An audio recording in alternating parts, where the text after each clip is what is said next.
It is enough to hear his mother wonder when a girl deserving her Alex will finally appear in his life, which is an acceptable way of asking Alex when he will finally bring home a girl deserving of his mother's attention. Alex is all of 23. His American friends are at work on their careers or on the girls who frequent their neighborhood bars, but none have marriage in mind. But Alex, Minsk Jew, a Reuben, only son, checks a different timetable. Dima badgers his friend to come upstairs.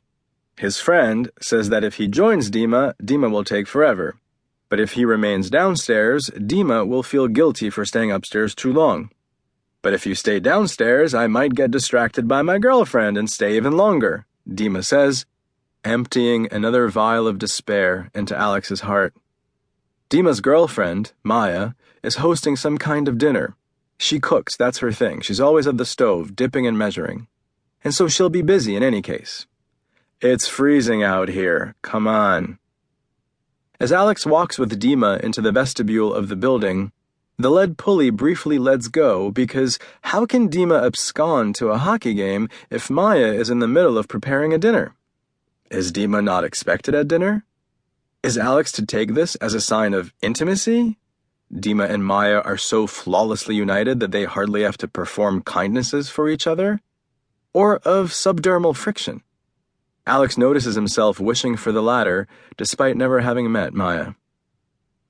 As they ride the elevator to the 6th floor, the smell of urine filling their nostrils, Alex observes that Dima's girlfriend did not have to leave Kiev if she wished to live in a building whose elevator smells like urine and rumbles like it is about to snap off its cables. Dima reminds his friend that his girlfriend doesn't have a father in imports. She's in the 4th year of a 4-year college visa, and her parents are now jobless because what was up is now down in Kiev, Ukraine, 2 months after the Soviet Union's offed itself. Her father has found several hours a week tending a boiler in the basement of an infectious diseases hospital. That's it. Chastened, Alex asks informational questions. How old are her parents? What will Maya do when the school year is finished? Dima shrugs. Go home. She can't obtain a visa extension? Alex insists, his sympathy now engaged alongside his guilt. Powerful pairing. Dima shrugs. He hasn't thought about it, it seems. And again Alex marvels at his friend. But then, Dima's face casts aside the heaviness forming between them. You're such a burden of gloom, Reuben, he says, a loving sneer on his face. Don't make me regret asking you up.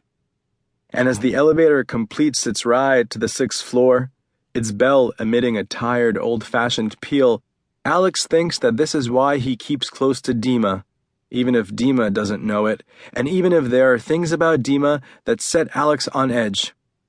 He envies the way Dima can gently unburden any load, onto the ground, onto Alex's shoulders, and just walk off, and just walk on. On Maya's landing, they are assaulted by a screech from somewhere on the floor, adding to Alex's sense of having left Manhattan for a dismal high-rise in a muddy Ukrainian city. Alex is hard-pressed to name the animal. The cry is strangled, a last appeal from a besieged corner. A half-minute passes, and they hear it again. They raise parrots for kid parties. Dima nods across the hall, then shoulders open the door to 6E. Following Dima, Alex steps from a cold, dusty stairwell with a burned-out light bulb into heat, aroma, and light. The aroma is familiar.